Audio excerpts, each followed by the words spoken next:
Welcome to Popcorn Planet. I am Andy Signore, and breaking news this morning, the Petitio family just scored a massive win in their quest for justice for Gabby. Their daughter, Gabby Petito, whose life was taken at the hands of Brian Laundrie. This was a case we covered in great depth this past fall, and the outcome frustrated many of you. In fact, a lot of you were frustrated, but the case took as big of a headline as it did. But I think everybody who was frustrated in this case can be frustrated at certain people, and those people were Brian Laundrie's parents. And the Petitos had stayed calm, collected throughout the whole process, but they finally spoke up and they came out against the Laundries, Brian's parents directly, and are now filing a civil lawsuit against them. They're suing them.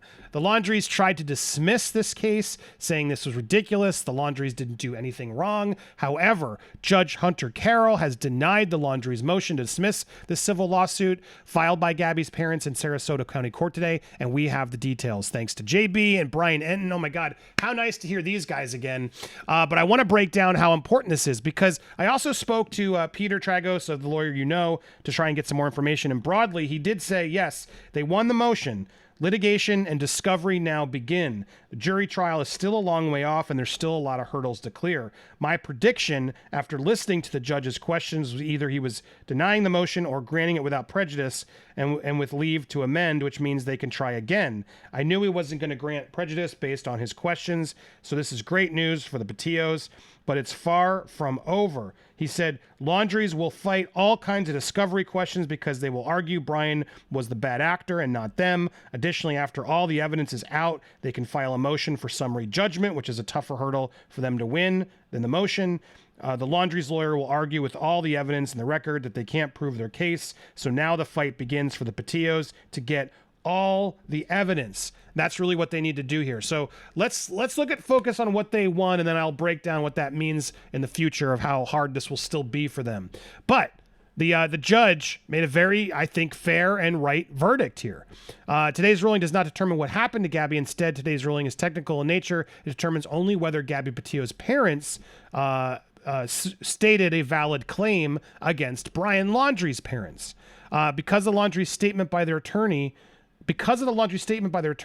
in the context of the unique facts of this case, is objectively outrageous, the court concludes the plaintiffs have stated cause of action for intentional infliction of emotional distress against the Laundries. The court denies the Laundries' motion to dismiss. Now, it's important to know there's a lot of evidence that they seem to have. The Petitos claim to have a lot of evidence and even alluded some to WFLA's JB exclusively. Hey, JB. But he had a really great interview, which we broke down one of our lives a bit, that there was a letter that Roberta Laundrie, Brian's mother, received at time of death, or that was on Brian's body, and that the Petitos were privy to as well, a letter in an envelope that said, "Burn after reading." The notes of that letter, they didn't really want to, the lawyer, Gabby Petito's lawyer, the Petito family lawyer, didn't want to get more details out. But even just that alone was very suspicious. What are they hiding? For those of you that followed the case, if you didn't, in fact, I'll put a playlist up here to the Gabby coverage. You can go back and see some of our coverage. It got out of hand and crazy. A lot of people, we were looking for every bald man in the world. All of the craziness could have been avoided had the Laundries just spoke up and spoken about what happened. Instead, they not only stayed silent, but they didn't stay silent. Their argument here is that they claim to be silent. And the issue here is that they weren't silent. In fact, as this the complaint and everything sort of progresses, they give a rundown of sort of what happened here. And Brian, in 2020, Brian and Gabby became engaged to each other. Following a year in July, Brian and Gabby left New York in Gabby's van and headed west for a van life trip that was to last several months. Gabby intended on documenting her trip and publishing her journey on various social media sites and make herself a travel influencer. Gabby regularly called her parents her family while on the trip. Gabby's last communication with her father occurred on August 21st, 2021. Gabby's last communication with her mother occurred on August 27th, 2021. Brian murdered Gabby on August 27th. Brian then texted it between his and Gabby's telephone to hide the fact that Gabby was dead. Brian would continue to send texts from Gabby's phone until at least August 30th, in which Brian, disguised as Gabby, texted Gabby's mother stating there was no service in Yosemite. Brian did this to suggest that Gabby was still alive. Gabby was 22 years old at the time of death. On August 28th, Brian told his parents that he murdered Gabby. The court must assume this to be true for this motion. That same day, Christopher and Roberta spoke spoke with an attorney, and they would send the attorney a monetary retainer several days later. On September 1st, Brian returned to his parents' home in Northport, Florida, driving Gabby's van. It's very important to remember this was Gabby's car, not Brian's car, that suddenly was in his parents' home driveway all this time without Gabby. So again, why the Laundries? There was obviously a moral reason why they should have spoken up, but they legally didn't have to, and we'll learn about that in a second. The same day Christopher and Roberta spoke with an attorney, they would send the attorney the monetary retainment several days later. So they took this they returned home in Gabby's van. Brian and his parents then vacationed together in Fort DeSoto Park on September 6th. They took this vacation knowing that Gabby was dead and that her parents were frantically looking for her. On or about September 10th, Roberta blocked Nicole on Roberta's cell phone and on Facebook. That's new. I didn't know that. I didn't know that Brian's mom blocked her on Facebook. Yikes. That's awful. This is the girl was living with them. It's like a sister-in-law who was living in them for months at a time. And this is the emotion, the connection. Oh yeah, I'm not even gonna give her mom anything. Oh, it sickens me. On September 14th, fully knowing that Gabby was dead, knowing the general whereabouts of her, the Laundries attorney released the following statement. It is our understanding that the search has been organized for Miss Petito in or near Grand Teton National Park in Wyoming. On behalf of the Laundrie family, it is our hope that the search for Miss Petito is successful and that Miss Petito is reunited with her family. That statement is really what's going to be the crux of the whole case, because Dirtolino, as I call him, the Brian Laundrie lawyer, really effed up there. Because he is speaking on behalf of the parents. It's clear as day. And he's saying, well, yeah, they were okay. She's not dead. She could be reunited with them any day now. They gave the Petitos hope. And all of us, we kept searching because we thought, oh, well, maybe she's still there. Maybe she got hurt and who knows? Brian doesn't know. So keep looking, everybody. On September 16th, the attorney for Gabby's family issued a letter to Christopher and Roberta, which is provided. We are writing this letter to ask you to help find our beautiful daughter. We understand you're going through a difficult time and your instinct is to protect your son is strong. We ask you to put yourselves in our shoes. We haven't been able to sleep or eat, or our lives are falling apart. We believe you know the location of where Brian left Gabby. We beg you to tell us. As a parent, how could you let us go through this pain and not help us? As a parent, how can you put Gabby's younger brothers and sisters through this? Gabby lived with you for over a year. She was going to be your daughter-in-law. How can you keep the location hidden? You were both at Jim and Nicole's house. You were both so happy that Brian and Gabby got engaged and were planning to spend their lives together. Please, if you or your family have any decency left, please tell us where Gabby is located. Tell us where you're even looking the right place. All we want is Gabby to come home. So please help us make that happen.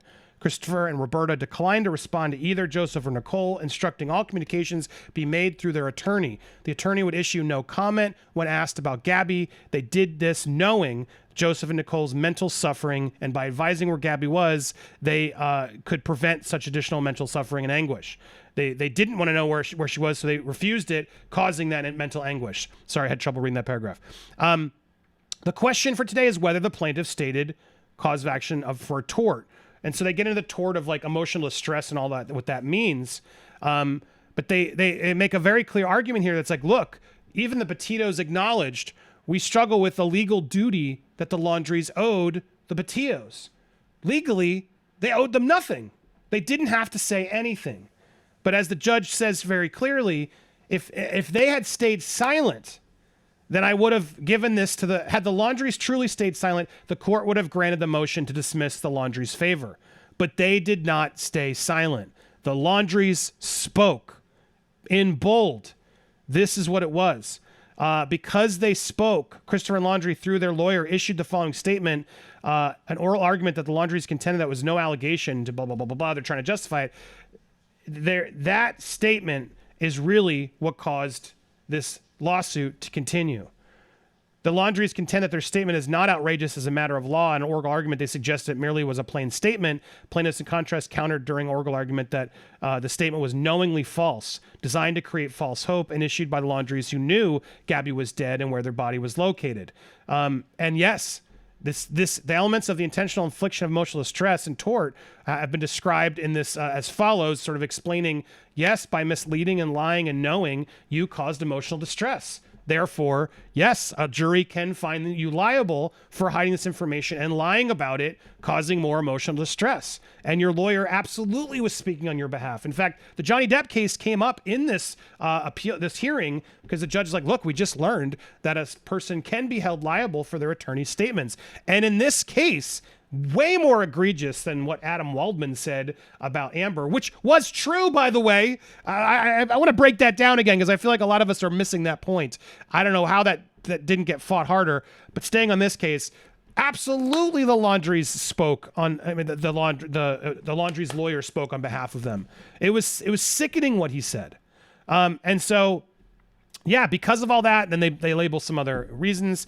The words used by Laundries on this initially do not suggest outrage, but they argue that no, it absolutely does. Alleged by the plaintiffs, Laundries made their statement knowing that Gabby was dead, knowing the location of her body, and knowing that her parents were frantically looking for her. If this is true, then the Laundries statement was particularly callous and cruel and is sufficiently outrageous to state claims for intentional infliction of emotional distress. So there it is. In black and white. I'm glad the judge saw this. This was not something that a lot of some people were really worried about this, saying they weren't going to be able to get this. This isn't going to cause other litigation. No, it's specifically about the statement at hand. And next time, don't say anything. They did. Now, I don't know if they actually did and the lawyer said it on their behalf, in which case, yeah, their lawyer really screwed them because they seem to be pretty silent, those Laundries. It felt like the lawyer was just running on his own at certain points, and maybe the Laundries will attempt to try to do that. However, it was never clarified, and they hired him, so therefore he is their representative, whether they like it or not. We will break some of this more down with Christopher Melcher, I hope later today on our live, so join us. But I'm very happy about this because finally we are one step closer to getting justice. Now that said, as Peter Tragos, the lawyer you know, told us, this is still one hurdle of many that they have to jump over. There's a lot more they got to do. In the meanwhile, I'm sure they could use your support. In fact, the Gabby Petito Foundation is still out there and could absolutely use your support. This was such an important case for so many of us. We can't forget and just move on from this. We have to see this one through. We have to get justice for Gabby. Those Laundries deserve some sort of accountability. It's time. This is going to be a long process, though, so we will cover you with it. We will be here, so make sure you hit that subscribe button if you haven't already. Hit that bell for all alerts and smash that like button. In fact, I think we are overdue for a Petito update, fundraiser, etc. So stay tuned on the channel. I'm going to work on that. I'm going to see if we can get them involved and do something to raise some funds and awareness for the Gabby Petito Foundation because they deserve it. And now with this win, let's get them all the power and support they need to ensure that they can see this through and really get justice for Gabby. Make sure to join us today for our live and every day here on Popcorn Planet. Appreciate you guys so much. See you soon.